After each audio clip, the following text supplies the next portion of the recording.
Ya, kaki tangan yang meletakkan jawatan terdiri daripada guru, jabatan merin, kastam, ini semua pegawai kerajaan yang sedang bekerja ketika itu, yang sedang bekerja di bawah British. Jadi mereka letak jawatan. Dan terdapat juga bantahan daripada golongan wanita. Jadi wanita yang menentang hebat, kita ada satu contoh, Cikgu Lily Abervin. Dan kaum ibu diketuai oleh Cikgu Lily Abervin telah pergi ke Rumah Panjang untuk mengadakan kempen kesedaran.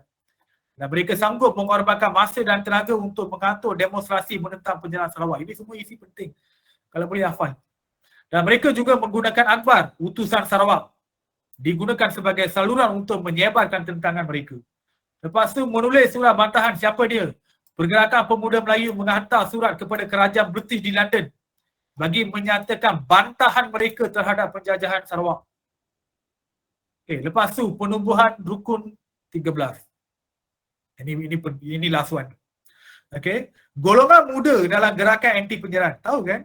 Jangan keliru tak. Cikgu risau ni awak tak faham maksud gerakan anti penjarahan. Gerakan ialah satu pasukan. Anti ialah benci. Tahu tak anti? Macam anti dadah, anti merokok. Berarti kita benci merokok ataupun kita menentang rokok. Kita menentang dadah, anti dadah. Jadi ini anti penyerahan ialah yang menentang penyerahan. Jadi orang Sarawak yang tak nak Sarawak diberikan kepada British, mereka join dalam gerakan ini. Jadi ketika itu kan, golongan muda yang berpendidikan, mereka menubuhkan Rukun 13. Rukun 13 ialah satu pakatan yang sulit, satu kumpulan yang rahsia, yang sulit. Yang diketuai oleh 3 orang, cikgu letak satu je nama, Awang Ramli. Okay. Dan sasaran kumpulan ini, apa dia punya target? Apa sasaran dia? Menghapuskan pegawai tinggi British di Sibu. Dia nak bunuh. Jadi satu mesyuarat sulit, satu mesyuarat yang rahsia diadakan untuk membunuh Duncan Stewart. Jadi berjayalah dia punya planning dia. Rosely Dobbie telah membunuh Duncan Stewart, iaitu Governor British kedua di Sarawak. Dan peristiwa ini dikenali dengan nama Sungkit Berdarah. Ini semua termasuk dalam reaksi menentang. Kalau ditanya mengapa menentang? Ya, apa faktor penentangan? Dah jumpa 3 tadi.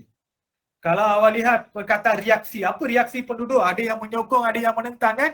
Okey, kalau menentang, cikgu nak awak masukkan semua ni. Berkaitan cara penentangan juga. Ini semua tu. Tapi tulis dululah reaksi penentang, reaksi penduduk Sarawak terhadap penyerahan ialah menentang. Tulis dulu menentang, lepas tu baru pergi pada cara penentangan. Ada 7, you bebas pilih mana-mana 2 atau 3 isi, 2 atau 3 isi yang boleh memberikan awal lebih daripada 6 markah. Tak perlu pun hafal semua ni. Lebih baik you fahamkan semualah. Fahamkan semua, tak ada masalah. Tapi kalau nak hafal, kalau dah tahu, benda ni memang ada dalam exam tau. Kalau dah tahu benda ni ada dalam exam, tak perlu hafal banyak-banyak. Ni siapa ni? Baru nak masuk. Okay. Ada soalan setakat ini. Jadi kita dah bincang topik yang kedua. Soalan esei yang kedua, ada pelajar jangan tanya cikgu mana kebat. Soalan ini tak ada kebat. ABC fakta. Okey, penyerahan Sarawak kepada British, cikgu akan tanya 3 pun fakta. Jadi fokus pada faktor penyerahan Sarawak, fokus kepada reaksi penduduk Sarawak yang kita lihat dia tadi, reaksi menentang dan menyokong. Kalau reaksi menentang, tulislah cara penentangan sekali. Lepas tu kenapa dia guna slogan? Tadi ada kan? Sebab menggunakan slogan. Inilah jawapan dia. Jangan lupa. Pastikan hafal dia. Awak kena ingat. Kita punya sasaran, kita punya target bukan peperiksaan pertengahan tahun. Kita punya target adalah exam sebenar nanti. Okay, cikgu bagi tips ini, kita bincang ini supaya awak betul-betul hafal. Dan ingat sampai exam sebenar. Okay, katakan 3 topik ini kan. Kalau betul-betul you dah ready apa yang cikgu bagi tahu kan. Kalau dalam exam sebenar, kalau keluar kan boleh jawab. Kan? You hafal dulu, you tengok dalam exam berapa banyak you boleh jawab. Apa yang kamu hafal tu you boleh jawab tak? Kalau dalam exam you tak jawab elok-elok, berarti you lemah lagi. Kena ulang kaji lagi, kena hafal lagi. Itu tujuan cikgu beri tips dan bincang. Ini bukan bocor jangan terkejut. Tajuk ni ada, soalan pula memeningkan. Itu yang cikgu cakap, fahamkan soalan. Kita memang bincang tajuk. Cikgu bagi tahu beberapa contoh soalan. Tapi dalam exam, you baca soalan, fahamkan, cari kata kunci dalam soalan, barulah jawab. Tengok dulu apa kehendak soalan. Okay? Okay, tajuk ketiga dah pukul berapa dah? 11 lebih dah. Cikgu habiskan cepat. Tajuk ketiga senang sangat. Ya? Yang reaksi menyokong you baca. Ada pelajar, cikgu saya tak nak tulis yang menentang. Saya nak baca, saya nak tulis menyokong saja. Suka hatilah cikgu dah sebut. Cikgu dah senaraikan juga. Tapi cikgu rasa yang menentang lagi senang hafal daripada menyokong. Okay, you boleh rujuk. Okay, terus pergi pada muka surat 5. Okay, tingkatan 4 bab 10. Bab 10 Pemasyuran kemerdekaan. Awak pelajar tingkatan 5 kan, kena ingat tau. Dalam SPM 2021, kan ada 2 kali exam hari tu kan. Satu exam biasa, satu lagi untuk pelajar yang kena COVID tu. Kan dia ambil semula kan. Jadi ada 2 kali exam kan. Dalam 2 kali exam, tingkatan 4, bab 9 dan 10 langsung tak keluar tau. Jadi kemungkinan besar dalam exam awak, kita boleh target bab 9 dan 10 tingkatan 4. Jadi belajar elok, confirm ada satu soalan nanti. Satu atau 2 lah, biasanya satu lah essay 20 markah. Jadi cikgu masukkanlah soalan ini dalam exam awak supaya ulang kaji juga. Okay. Okay.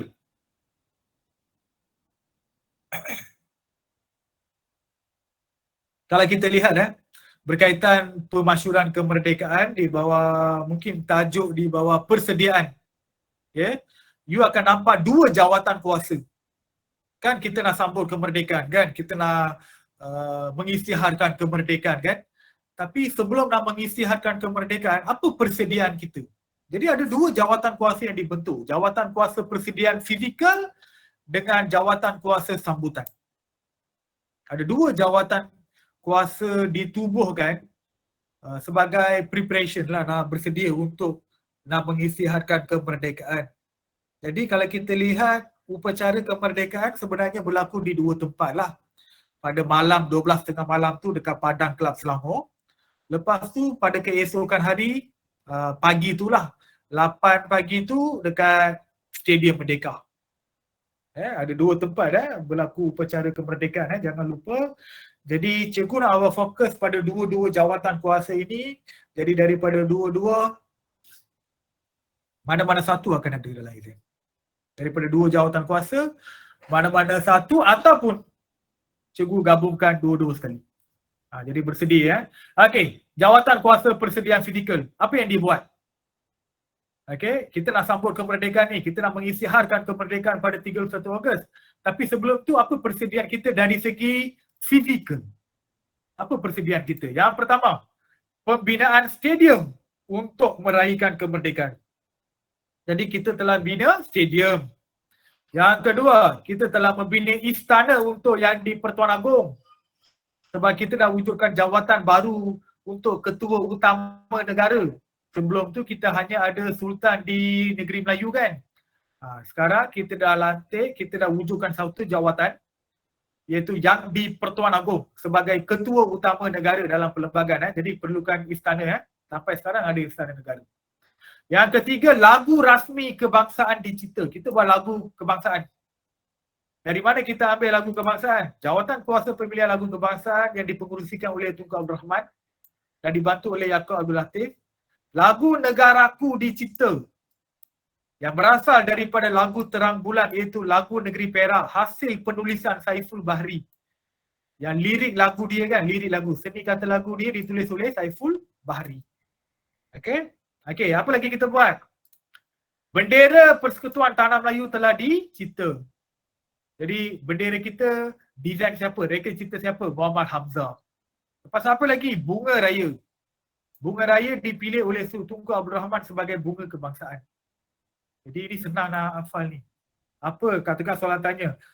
Huraikan peranan jawatan kuasa persediaan fizikal. Betul lah. Okey. Peranan jawatan kuasa persediaan fizikal ialah membina stadium untuk meraihkan kemerdekaan. Selain itu, istana dibina untuk yang di Pertuan Agong. Selain itu, lagu rasmi kebangsaan dicipta iaitu lagu Negaraku. Selain itu, Bendera Persekutuan Tanah Melayu juga telah dicipta. Selain itu, bunga raya dipilih sebagai bunga kebangsaan. Itulah boleh dapat berapa markah? 5 atau 6 markah boleh dapat dekat sini. Okay? Sebab kalau awak lihat apa yang cikgu highlightkan, ada 5 perkataan yang cikgu highlightkan kan. You buatlah ayat dia. Hafallah ayat ini untuk dapatkan 5 markah. Cikgu, kalau tiba-tiba dalam exam, dia letak 6 markah macam mana cikgu? Kan awak tambah sini. Cikgu bulatkan. Kan apabila awak sebut lagu rasmi kebangsaan, kan awak sebut iaitu lagu negaraku, dapatlah 1 markah. Lepas tu, lirik lagu ditulis oleh Saiful Bahri, dapatlah 1 lagi markah. Okay. Kan cikgu highlight bendera Persekutuan Tanah Melayu, memang 1 markah kan. You tambah, bendera ini merupakan reka cipta Muhammad Hamzah. You tulis ini, dapatlah 1 lagi markah. Faham? Tapi cikgu nak awak hafal dulu 5 perkataan ini, nanti bina ayat lah. Okay? Ini peranan atau tanggungjawab jawatan kuasa persediaan fizikal.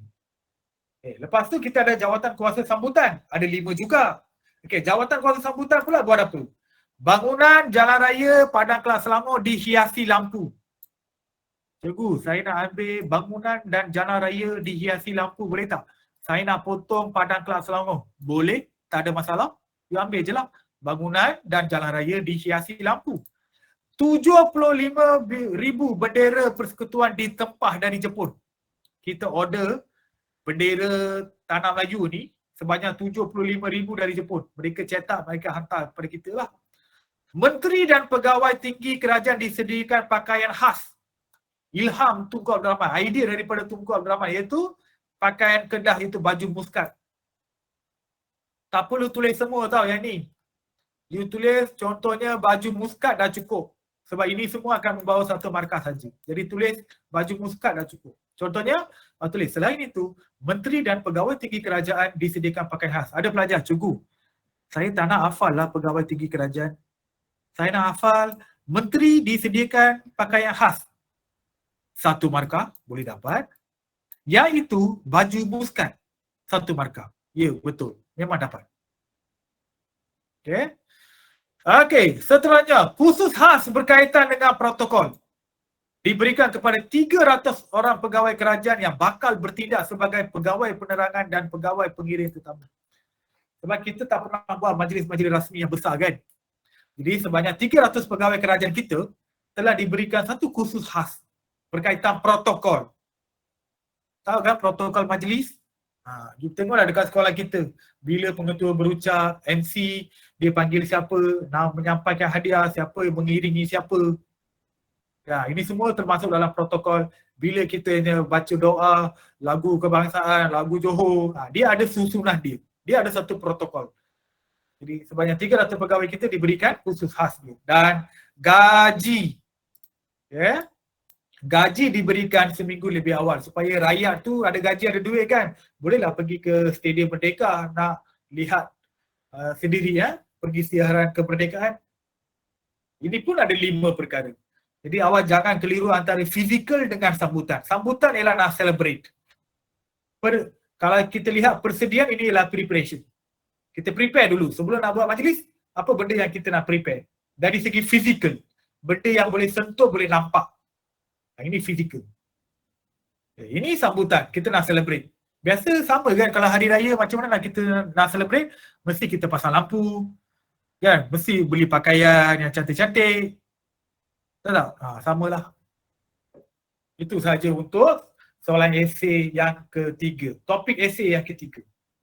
Nanti ada pelajar tanya, cikgu, takkanlah cikgu kata jawatan kuasa persediaan fizikal, jawatan kuasa sambutan daripada 2, mana-mana 1 je keluar. Takkanlah ada 1 soalan esei. Biasanya esei ada A, B, C. Awak kena ingat, soalan ini nanti akan ada A, B, C1, C2. Jangan terkejut ada C1, C2. Untuk soalan ini, memang ada 1 soalan fakta, A, B, C1, C2, cikgu jadikan dia kebat. Kebat. Berarti B kebat, C1 kebat, C2 kebat. Jadi ada banyak markah lah. Lebih kurang dalam, mungkin dalam 14 markah kebat. Jadi pandai-pandailah jawab nanti. Senang saja. Katakan soalan yang popular lah. You boleh cari dekat mana-mana buku. Dia ada mesti ada satu soalan. Dia kata, apakah perasaan anda sekiranya anda berada di Stadium Merdeka semasa pemasyuran kemerdekaan? Apa perasaan awak? You fikirkan. Okay, katakan pada 31 Ogos 1957, awak berada di Stadium Merdeka, you sendiri menyaksikan pemasyuran kemerdekaan. Apa perasaan awak? Okay. Katakan you kata gembira. Semua pelajar mesti rasa gembira kan? Saya letak satu lagi soalan tricky situ. You rasa gembira, saya akan letak. Mengapa? Jadi apa perasaan awak dan apa sebab? Mengapa you rasa gitu? Kena tulis. Kalau you kata bangga, saya bangga dengan kejayaan pemimpin kita mendapatkan kemerdekaan. Mengapa? Tulislah, negara kita telah menjadi negara yang berdaulat, tidak lagi bergantung kepada British. Itulah mengapa. Catat. Jangan tunggu sampai cikgu sebut catat. Apa saja yang cikgu cakap ni, catat saja dalam buku awak. Atau dah print kertas tu, catatlah tepi. Jadi, berkaitan perasaan, jangan lupa, carilah banyak-banyak perasaan tu. Carilah dekat internet. Tengoklah contoh-contoh soalan, jawapan dia, cari hafal. Lepas itu, saya akan bagi satu, ada dua soalan. Contoh macam ni tau. Kan kita ada Stadium Merdeka. Awak tahu tak? Stadium Merdeka ni sebenarnya kita bina pada tahun 1957 kan. Sebab kita nak buat pemasyuran kemerdekaan. Dekat situlah Tunku Abdul Rahman melaungkan 7 kali kan. Merdeka kan. Tapi dulu Stadium Merdeka telah dicadangkan untuk dirobohkan dan diganti dengan shopping mall. Dia nak buat macam kita panggil apa ya? Projek komersial. Dekat Stadium Merdeka. Sebab Stadium Merdeka kan di tengah-tengah bandar kan. Dekat Kuala Lumpur kan. Di tengah-tengah. Jadi mereka nak jadikan sebagai pusat komersial lah. Nak bina shopping mall. Ada banyak tempat. Inilah. Semua mall-mall tu lah. Jadi awak sebagai rakyat yang sayang kepada negara, sayang kepada warisan sejarah negara, kita kan ada banyak warisan, benda yang kita kekalkan dari zaman dulu sampai sekarang kan. Ya. Kenapa you perlu menentang cadangan meroboh Stadium Merdeka? Kenapa? Mestilah kita menentang kan? Kenapa perlu menentang? Kenapa perlu bantah usaha tersebut? Carilah jawapan dia. Ya. Dia punya konten dia gini. Stadium Merdeka dirancang untuk dirobohkan sebab dia nak bina shopping mall. Awak sebagai masyarakat ataupun rakyat yang sayang kepada warisan negara, awak menentang. Kenapa perlu menentang? Fikirkan. Tapi senanglah jawapan dia. Kenapa perlu menentang? Stadium Merdeka merupakan bukti. Bukti apa? Bukti sejarah kemerdekaan negara. Itu kan ada nilai sejarah yang tinggi kan. Itulah identiti kita. Okay? Itulah you carilah nanti. Okay? Dan akan ada satu lagi soalan. You jawab sendiri. Senang saja tu. Contohnya kita kan ada Info Masa. Tahu kan Info Masa? Itu kan salah satu daripada warisan sejarah. Walaupun dibina oleh Portugis dulu kan. Kita kekalkan sehingga sekarang kan. Jadi soalan mungkin boleh tanya tahu. Kenapa kita perlu memelihara dan memulihara bangunan-bangunan bersejarah dekat Malaysia. Kan dekat Malaysia kan ada banyak bangunan-bangunan bersejarah.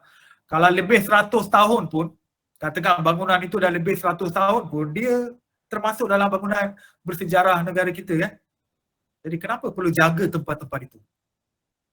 Ataupun apa cara awak menjaga? Fokus pada mengapa dan cara.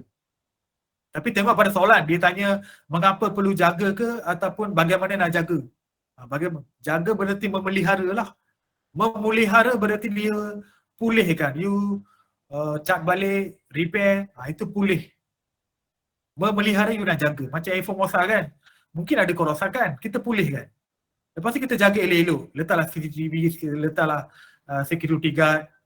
Jadikan dia sebagai tempat pelancongan. Jadikan dia sebagai iktiraf dia sebagai warisan negara yang perlu dijaga. Beri peruntukan. Ya, itulah cara-cara kita jaga tempat itulah. Bangunan-bangunan bersejarah atau tempat-tempat bersejarah di negara kita. Banyak dekat Penang, banyak dekat Melaka. Ada juga dekat Johor. Perak pun ada banyak bangunan bersejarah. Perak kalau Kelly's Castle, dekat Ipoh rasanya Kelly's Castle. Itu pun dibina oleh orang British zaman dulu. Okay. Jadi soalan ketiga ni, fakta sikit je, cikgu lebihkan kebat untuk membantu awak skor tinggi. Okay, ada soalan? Jadi kita dah bincang 3 soalan, 3 topik penting untuk esei jadi 3-3 form 4 jangan terkejut, 3-3 pun ada dalam exam. Tambah lagi 2 lah untuk tingkatan 5 nanti. Kan esei ada 5, 3 dah belajar, tinggal lagi 2 kan. 2 itu ialah form 5 punya esei. Rasanya awak baru belajar lah. Nanti naik sekolah nanti, kita akan belajar lah sikit-sikit, kita ulang kaji semula. Tapi nak habiskan dulu bab 4. Lepas habis sampai bab 4, barulah ulang kaji.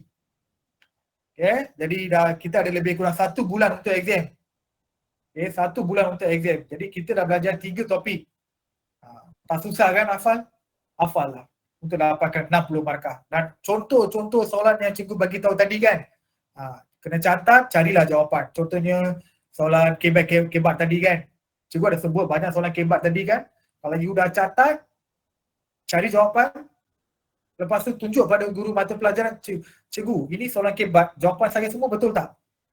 Suruh dia tanda cepat dalam kelas. Ataupun jumpa cikgu dekat bilik guru ke dekat mana-mana, suruh dia tanda tik ataupun hantar soft copy, suruh dia tik dekat handphone dia. Kalau ada, hafal. Okay, nanti naik sekolah nanti kan, cikgu akan buat tanya jawab.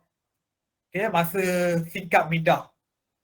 Tapi tak pastilah berapa kelas yang terlibat. Mungkin kelas-kelas yang pertengahan atau kelas hujung lah.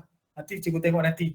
Gabungkan 3 kelas dekat Ilham Permata Ilham Permata tu yang bilik apa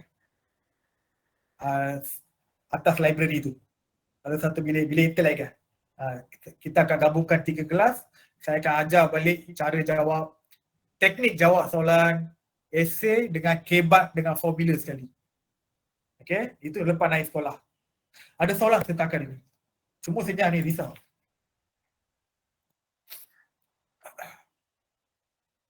Ada soalan? Tak ada cikgu. Tak ada. Faham tak? Ada tak perkara yang tak faham? Jangan left, sabar dulu. Ada masa lagi ni.